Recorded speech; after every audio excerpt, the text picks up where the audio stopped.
All right, looks like it's noon. Welcome, everyone. Welcome to our Experts Live series run by the College of Arts and Sciences at UVM and featuring faculty speaking on topics related to COVID-19. My name is Sophia Trigg. I work in the College of Arts and Sciences Dean's Office, and I'm happy to introduce this week's speaker, Betsy Hoza. Professor Hoza is the Bishop Joyce Chair of Human Development and Professor of Psychology at UVM. She specializes in clinical psychology with a focus on understanding the social, academic, and behavioral functioning of both typically developing children and those with attention deficit hyperactivity disorder, ADHD, from a developmental psychopathology perspective. Professor Hoza's talk will be about 25 minutes long, and at around 12:30 we'll open up to your questions. So if you have a question at any time, go ahead and type it into the Q&A box you have on your screen, and she'll be able to see it once she swaps into question mode. So keep in mind that you'll only be able to see your own questions until some are answered, so don't worry if you don't see any other questions popping up. This session is being recorded and will be available at the Experts Live website at uvm.edu/cas/expertslive, and we'll have that URL for you at the end as well. And we'll be providing a transcript within the next week or so. So without further ado, please welcome Professor Betsy Hoza.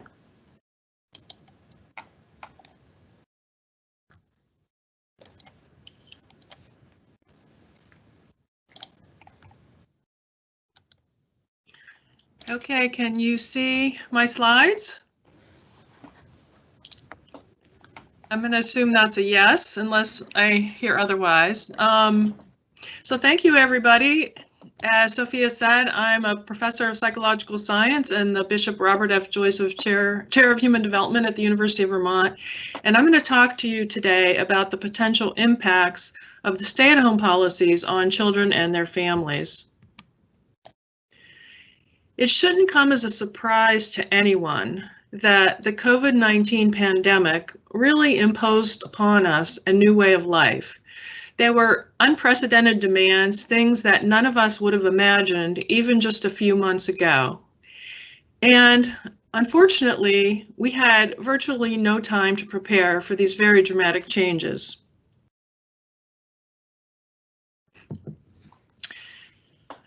One of the main results of the COVID-19 pandemic has been severe disruption of virtually all of our routines.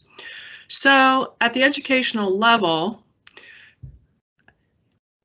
everyone from preschool to postgraduate has had a disruption in their educational routines. Schools have closed or have shifted to remote learning, and both students and faculty have had to adjust virtually overnight to a remote learning platform. Many individuals had no prior experience with that, so it's been a challenge for both students and teachers.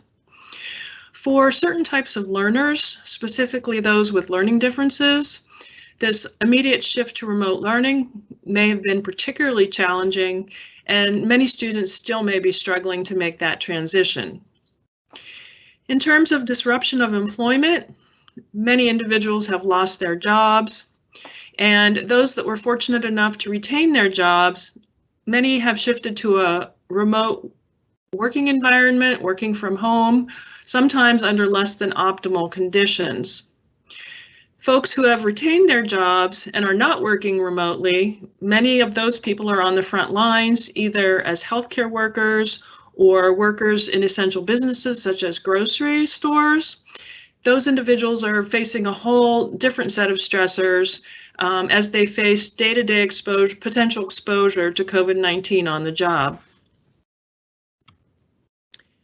In terms of social disruption, virtually all of us have lost our access to daily peer contact.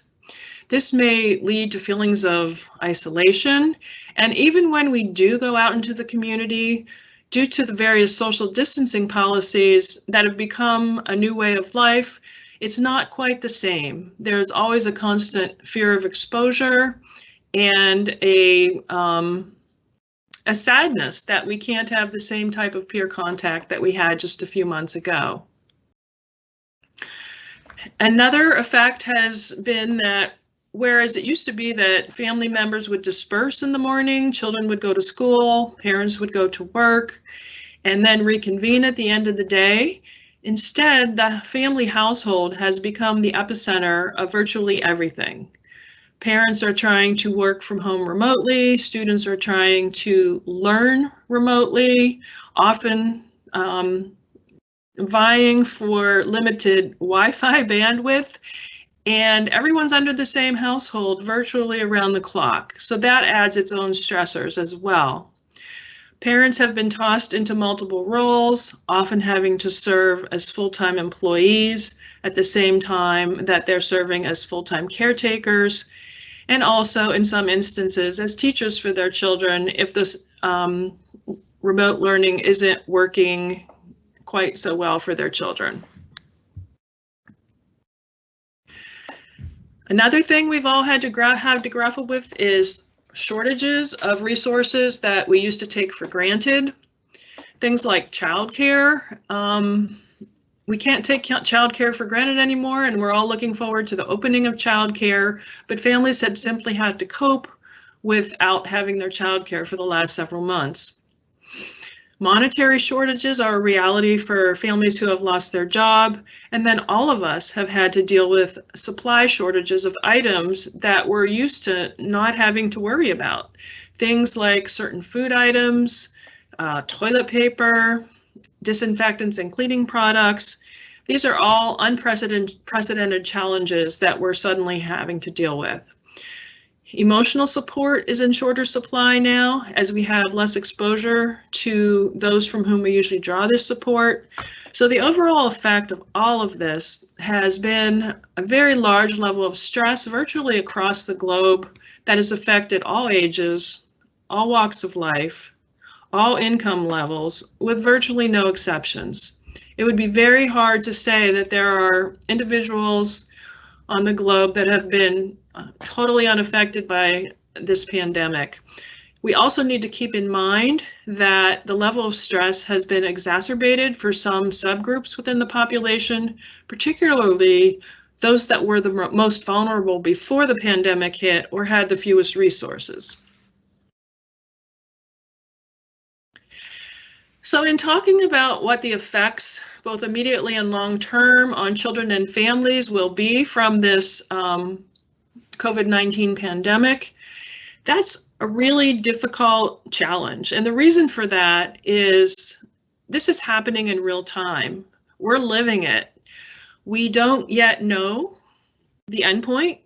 We also don't have a lot of data to inform our thought process or our decision making, at least as far as the effects on children and families. So given that, I would be lying if I said I can tell you exactly what the effects are on children and families. So instead, I think the best that we can do is rewind 2 months, talk about where we were, and then make some educated guesses about where we might be and what steps we can take to reduce any negative effects on children and families. Given my area of expertise, I'm going to focus on one specific area, and that is the use of physical activity to help mitigate some of these effects. Before COVID-19, health indicators for children indicated that there were very high rates of obesity and overweight in the United States and in much of the Western world. There are many contributing factors to overweight and obese status for children and young people. And I want to admit up front that only one of them is the amount of physical activity that individuals engage in. There could be other things like dietary factors, genetic factors, and so on.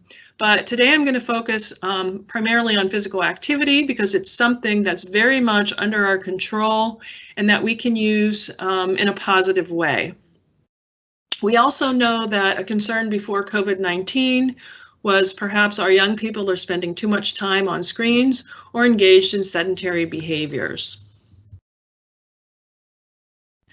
So exactly what does the data show about our patterns of overweight and obesity prior to the onset of COVID-19? Well, looking at some data from 2011 and 2012, at the preschool level, almost 23% of 2 to 5-year-olds were already obese or overweight. That's a striking figure when you consider that these are young children in their first few years of life. And we do know from the literature that early obese or overweight status predicts later obesity. One longitudinal study of obese adolescents that followed these individuals from early childhood into adolescence showed that of those that obtained obese status in adolescence, approximately 53% had already reached overweight or obese status by age 5, suggesting that the early years are a particularly critical time for us to think about in terms of what effects our behavior is having on later health status and habits.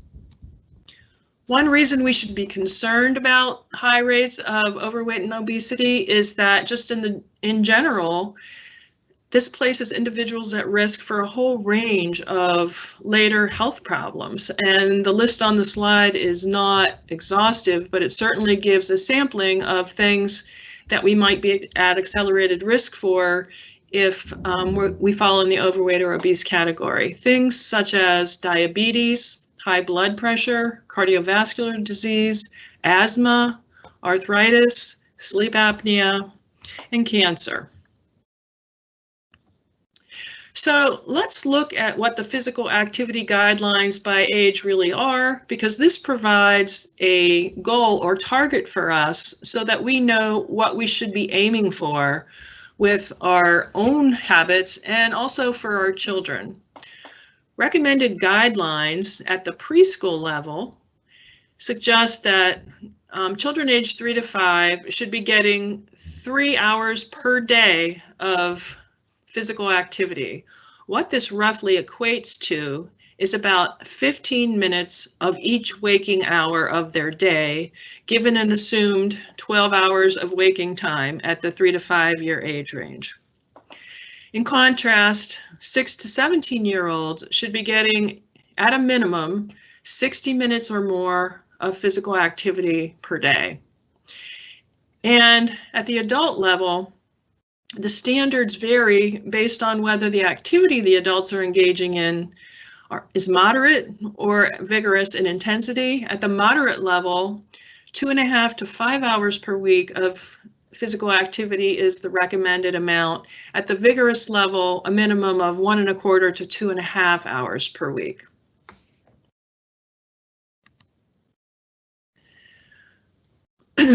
One reason we should pay attention to these guidelines are because of positive effects physical activity has on health. We know that physical activity promotes better motor development, cognitive development, psychosocial development, cardiometabolic health, and bone and skeletal health. So let's fast forward then to the current day where we're experiencing the COVID-19 pandemic. We can assume, given the stay-at-home orders that many of us have been living under, that the possibility to engage in physical activity has been somewhat reduced.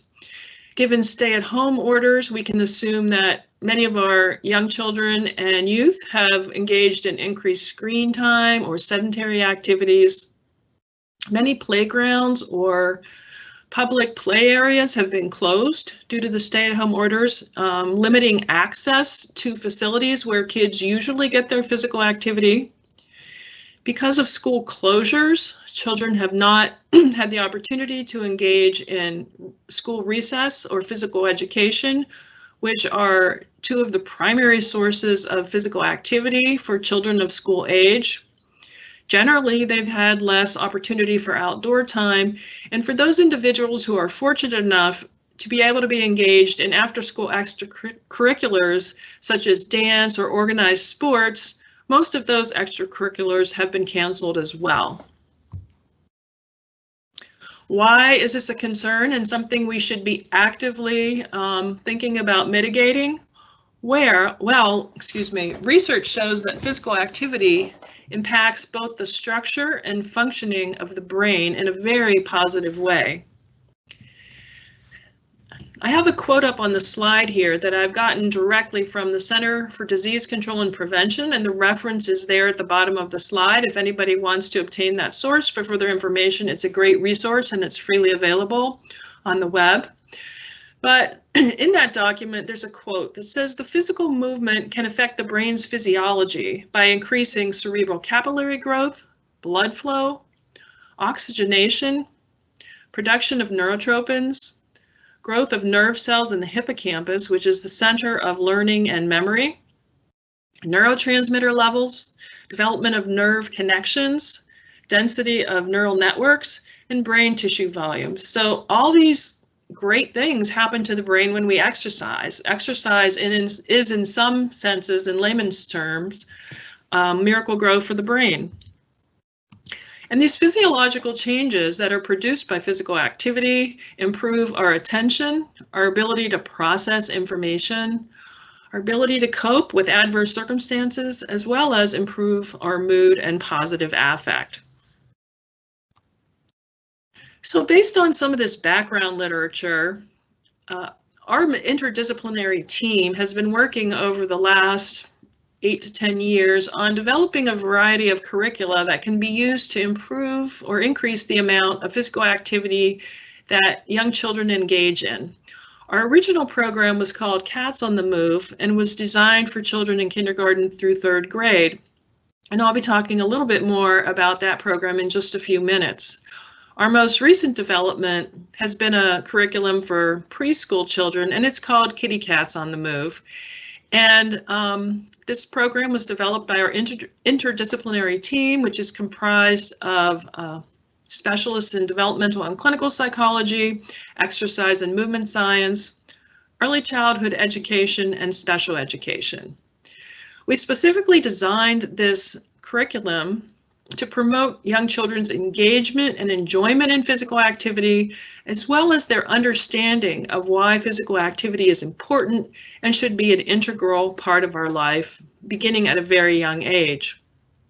Part of the process of developing this curriculum was over time, as we tested various iterations of the program, we had focus groups with our program facilitators, as well as the classroom teachers from the school sites where we were implementing the program, and got their feedback about what worked and didn't work. And we made changes to the program to ensure that the program was sustainable and practical for application in the school setting.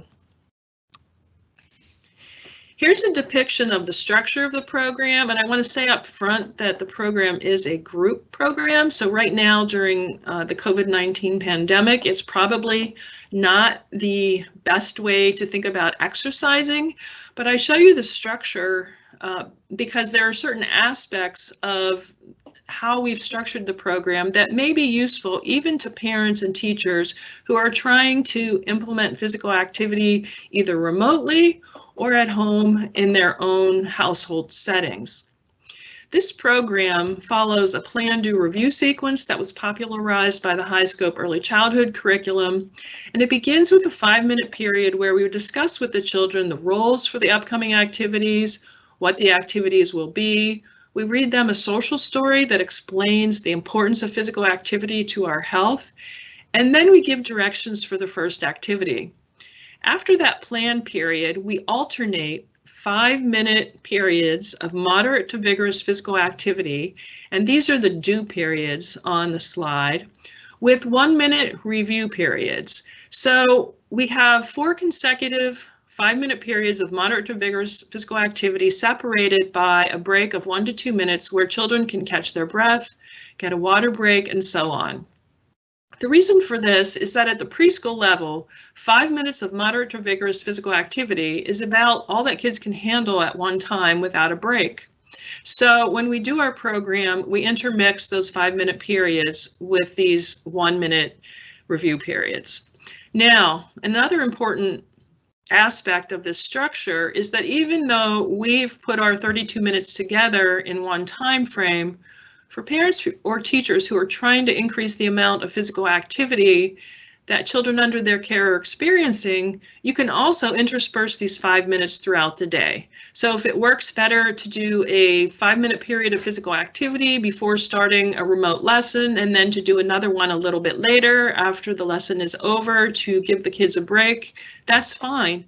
And parents can do the same thing at home. If they're trying to work at home and they have a 5-minute break, they can help their kids engage in some physical activity and then go back to work, and then later in the day add another one. The goal is that you want to have these 5-minute periods add up to as much physical activity across the day as possible, with the goal being for the 3 to 5-year-old age range 15 minutes per hour. Now, when we look at data that we've collected about this program as we've implemented it in preschool settings, our goal was to increase the amount of time that children are spending in moderate to vigorous physical activity specifically. And the reason for that is it's physical activity in the moderate to vigorous range that the most research has suggested is beneficial for the brain.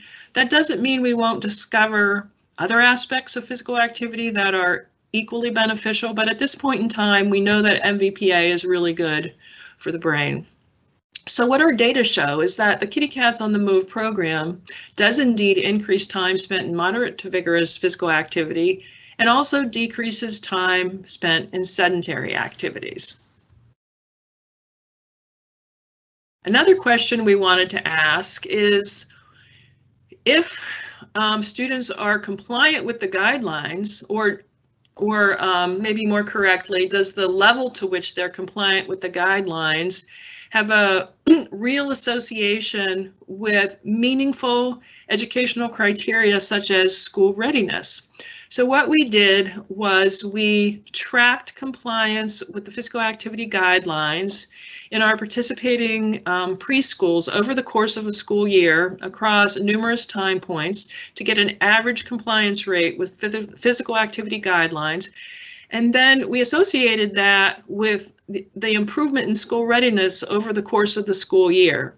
And we did indeed find a significant association between percentage of compliance with the physical activity guidelines and greater improvement in school readiness in 5 domains: the social emotional domain, the physical domain, the language domain, the cognitive domain, and the literacy domain. So we were pretty excited by these findings. So what I've talked about up to this point has to do with physical activity in the typically developing population, and I want to spend a few minutes now talking about physical activity and its effect on certain mental health disorders. We do now know that physical activity is beneficial for ADHD, depression, anxiety, and autism spectrum disorders, and my area of greatest expertise is with ADHD, since that's what I primarily study. And in 2015, we published the results of a randomized clinical trial where we compared before school physical activity program with a before school sedentary structured classroom program. And what we were looking at is the effects of these two conditions on ADHD behaviors, as well as other aspects of functioning like peer functioning, moodiness, and so on. And what we found was that those that got the physical activity program did show lower rates of hyperactivity, better attention, improved peer functioning, and less moodiness. And surprisingly, this was true both of kids who were at risk for ADHD, but also of kids in our control group who were typically developing. So it really looks like physical activity is a good thing for pretty much everyone at this age. In terms of physical activity and anxiety and depression, although these studies were not done by myself and my colleagues, there's ample support in the literature for the notion that physical activity is associated with less anxiety symptoms, as well as fewer symptoms of depression. And there's evidence in terms of depression that even when individuals are being treated with standard evidence-based treatments for depression, if you add physical activity to that typically individuals experience enhanced improvement over and above the effects of those standard evidence-based treatments. So there's really no reason not to add physical activity to the mix for anyone who's trying to manage depression. Physical activity also improves sleep quality, and that's really important for those struggling with anxiety and depression, but it's also important for all of us because sleep quality is really important to overall health. And there's also evidence that regular physical activity lowers rates of suicidal ideation or attempts in young people. In terms of autism spectrum disorder, that has been less extensively studied, but we do know that physical activity is associated with improved motor skills and better social skills, and those are two key areas of deficit in autism spectrum disorders. And physical activity can also be helpful in reducing stereotypic behavior. One important caveat to this is that there's at least one study that shows that the reductions in stereotypic behavior as a function of physical activity are greatest at the lower to moderate intensity of physical activity, and at rates of very vigorous activity might possibly make stereotypic behaviors worse. So if you're trying to use physical activity to manage stereotypic behavior, you're better off keeping the level of physical activity at the moderate level of intensity or lower. So parents and teachers can and should use physical activity during the COVID-19 pandemic towards a variety of positive ends. One is to promote development, because physical activity does act upon the brain in ways that promote development in a number of different areas. Also, it can be used to improve health. Physical activity is good for us, and that should not be a surprise to anyone. It can be used very effectively to manage stress, and as mentioned at the onset of this talk, we're all under more stress these days. And for those who are struggling with any kind of mental health problem, for many mental health disorders, physical activity can be used to manage that as well. So what are some simple strategies or guidelines for how to accomplish this goal under the restricted circumstances that we currently find ourselves in? Well, for children and families, routine is so essential. It gives kids a sense of security when they can predict how their day is going to go. So one important principle is to make physical activity part of your everyday routine. Have a specific time of the day or specific times during the day where everyone can expect to engage in physical activity. It's really important that parents and teachers are role models for being engaged in physical activity. So you don't want to tell your kids to go outside and run around, but you want to model that behavior with them. Go out and be an active participant in physical activity. Another key point is it's important to keep it simple. Right now, we have enough stressors and limitations on what we are able to do. It's going to be just as effective to do physical activity in your backyard, even if it's just taking some balloons and having your children bat them around in the backyard and run around after them, or playing tag with your kids, chasing them around for 5 minutes at a time. At the very young level, like the 3 to 5 year old range, it's not very effective to tell kids to go exercise. But a better way to do it is to just engage them in games that are in fact exercise for them, but to them it's just playing a game. So really they think they're playing, but actually they're exercising and improving their health and mental capacities. And then finally, it's really important to realize that what's going to work for one age or one individual is not necessarily going to be an appealing method of physical activity for another. So if you have children of a variety of ages in your household, or if you're a teacher that works with a variety of ages, you're going to need to have a bunch of different options in your back pocket to be able to find something that works for everyone. So whereas one individual might enjoy walking or bike riding, another might enjoy dance or circuit training or playing basketball. Just keep all options on the table to make sure that you're able to find something for everyone. So the overall conclusions here is that physical activity benefits development in a number of concrete ways and helps to manage stress. It's definitely a do no harm intervention strategy. As long as you're in good health to begin with, there should be no long-lasting side effects. You know, you may have sore muscles or something like that, but that will go away. If you do have any reservations about your health status, you certainly should check with your primary care doctor or your child's pediatrician before you begin an exercise program. That always goes without saying. But for the most part, for the majority of healthy individuals, physical activity is a do no harm intervention strategy.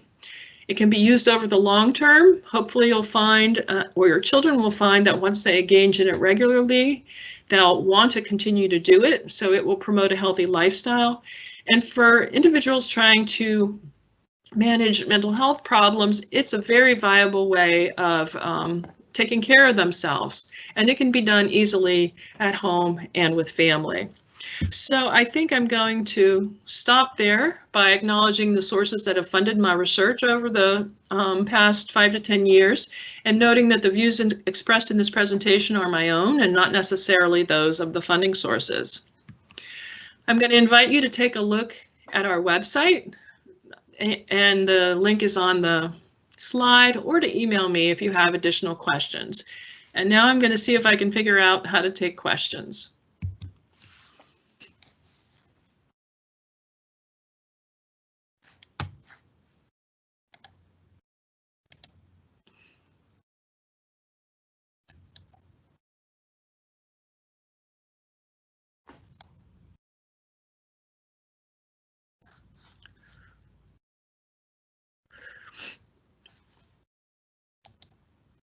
Okay, do I have this set up right? I'll pop back in here. If you go back to the Microsoft Teams, and then on the bar there's the questions button. Yeah, I can see that. I see the questions. The live event Q&A, is that what I should be seeing? Yes, indeed. Okay, and is my screen okay as it is now? Perfect. Can't see your screen anymore. All right, so I have a question here that says, do you know of any government officials working with psychologists to develop policies that would help mitigate the psychological effects of social distancing policies? Is this a question the government is asking when writing guidelines?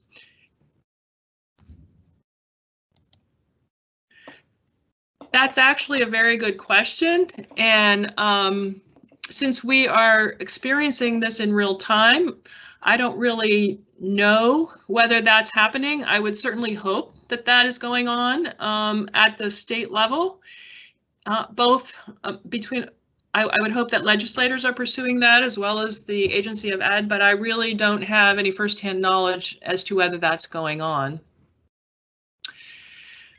Okay, I see another question here. It says, was there already a disparity pre-COVID in activity levels between rural and urban children given their access to outdoor space?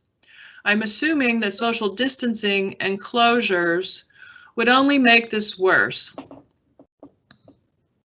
That's actually that's a great question. The important thing to keep in mind is physical activity as a management strategy for mental health disorders and also for promoting development is a relatively new field. Although there's been a lot of literature looking at physical activity effects in the elderly, it's just only recently that we've turned our attention to effects with developing children.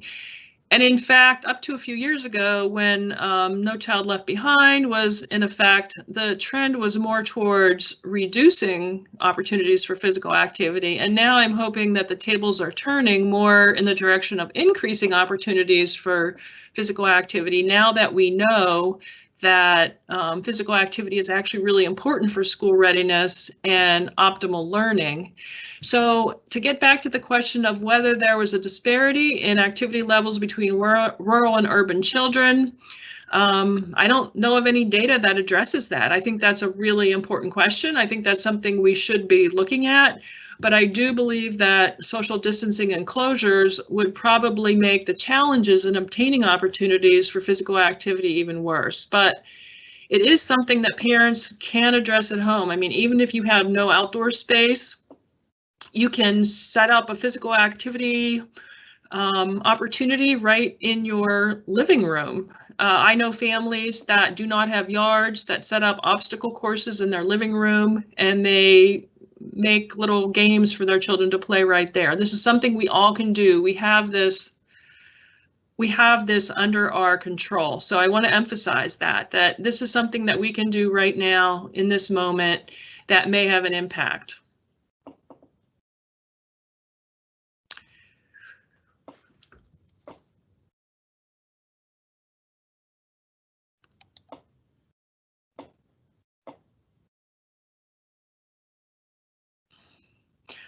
Okay, I have a question here that says, what is the best thing we can do for our schools to prepare for the fall? Whoops, that question just went away. Oh, there it is. And what might happen in the fall? Well, that's the million-dollar question. I don't think anybody really knows what's going to happen in the fall, but I think the best thing that we can do is have a lot of different options in our back pocket. I know that what we're doing in our research is I usually teach a service learning course that places UVM students in local schools to help implement the physical activity program that I described. And what we're doing is we're developing a plan A, a plan B, and a plan C, where the plan A would be if we're able to go live into the various schools and classrooms.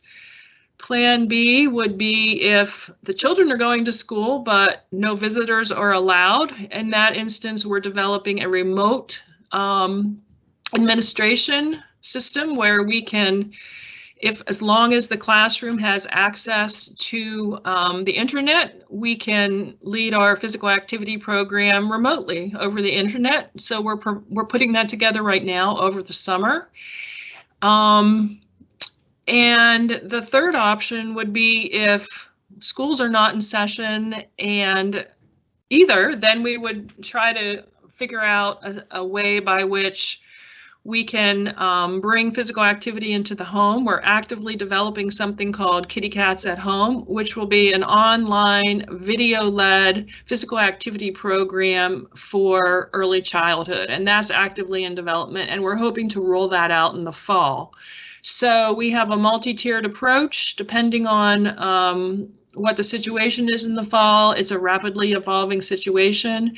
And I think that that's what our schools are going to need to do as well. They're going to have multiple options and just go with the flow and use the one that fits the situation once we know what the situation is.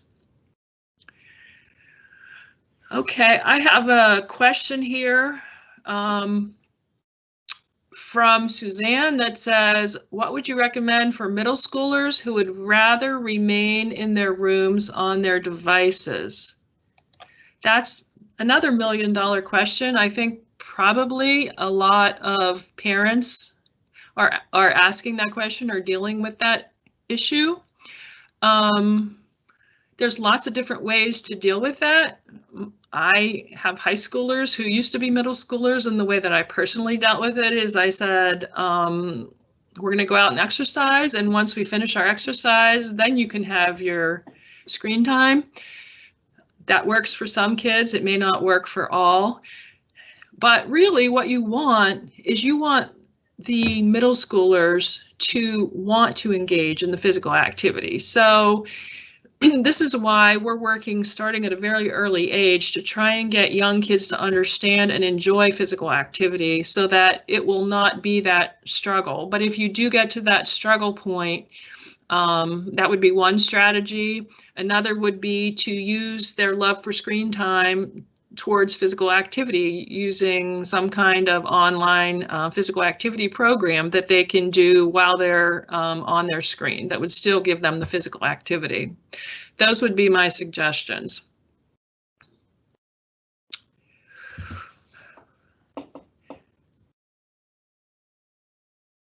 Okay, I have another question here that says, thank you for looking into virtual and at-home versions of your program. How will these be dispersed or promoted through the state, through the schools, town libraries even? Okay, that's a great question. Right now, these programs are in development, and we're planning to test them initially in the fall in the classrooms that we're already involved with, most of which are Head Start classrooms. We are hoping eventually to make them accessible to the wider population in the state of Vermont and beyond. The program of how we'll disseminate them is in development, but that is certainly our goal. And I think there's an even greater need for it right now. So the best way to stay informed on the availability of these resources is to periodically log into our Cats on the Move website, where we'll post updates and give information about